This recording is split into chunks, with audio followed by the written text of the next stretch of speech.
Hi, this is Dennis again from DJ's Classic Garage, and with my 72 Charger.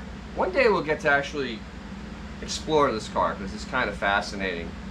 But we're going to talk about going to Moparty, and part of the package you get to put it on a dyno. Never put this car on a dyno, never had the engine on a dyno. Don't know what to expect. It was built, you know, the old school way of where you spec the parts out, put them together, and then drive it and kind of tune it that way. So, not truly sure what we're going to get. Hope it's not bad. Hope it's pretty good. And hopefully we can learn something from that.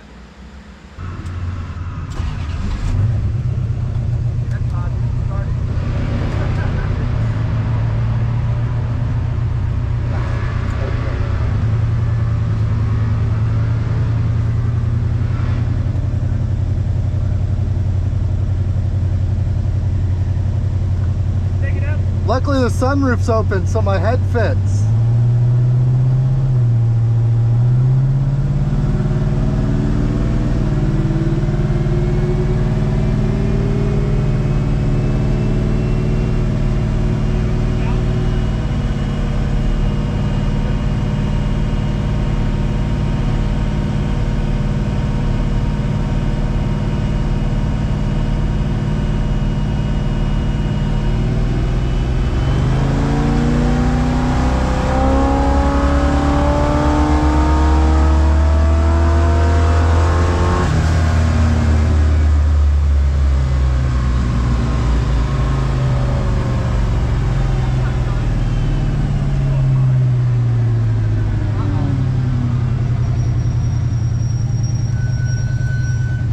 Out at like 3,500.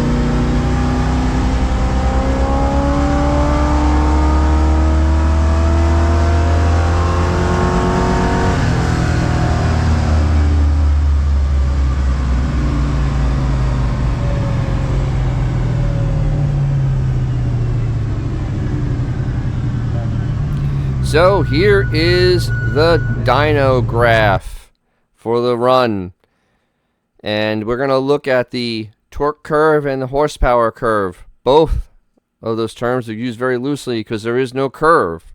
There is just wobbly lines and then disappointment. This engine made 309 foot-pounds of torque at 3,100 RPM before it started just running out of steam. And that's sad because that's more torque gross when you gross it up than a 68 340. But it's made much lower. 340 makes that 3,500 RPM. So this thing was just running out of steam by 3,500 RPM. And as you look at the graph, when it got to about 4,500, it was all done. The car had no more power to push through.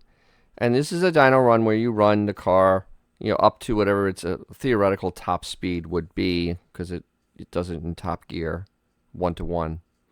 And this car literally wouldn't make 100 miles an hour. That is what this is showing. So this, combined with the low 15-second quarter-mile runs every time, have confirmed that there's something wrong with the motor. And we're going to look into that.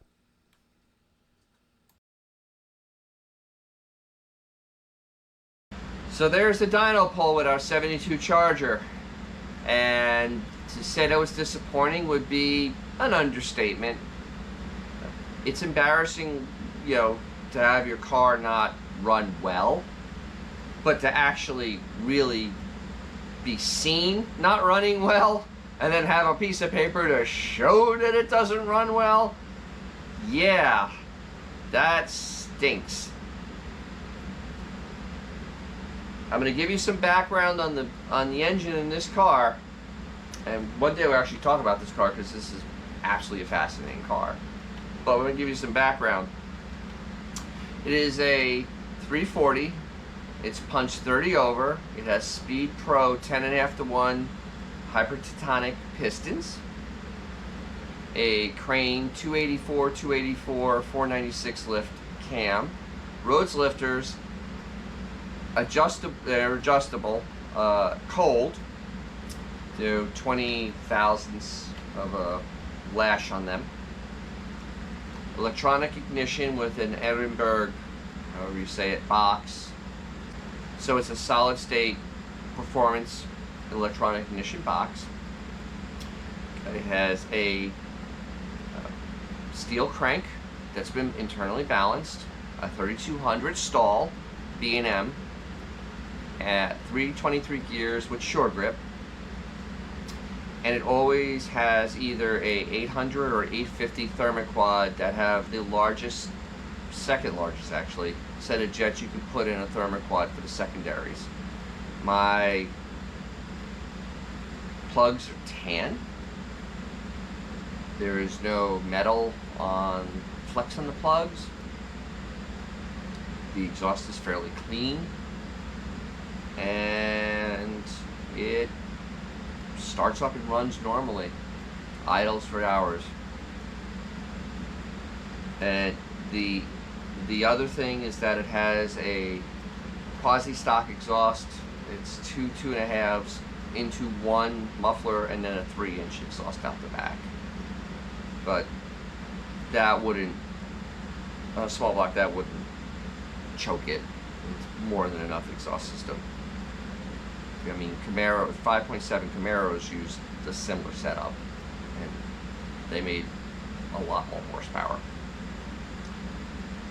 So if you have any comments or, you know, critiques or places I should look or situations that were similar, or just want to get in on the conversation, comment below. I'm always welcome, and I actually do read all the comments. I actually do respond to most of them. I have fun with it. It makes it more community. It isn't just me talking to everyone out there. I want to do things that make everyone out there think. And if you have something that you want me to do, I'll go ahead and do it within reason. As always, thank you for watching to the end. I appreciate it very much so.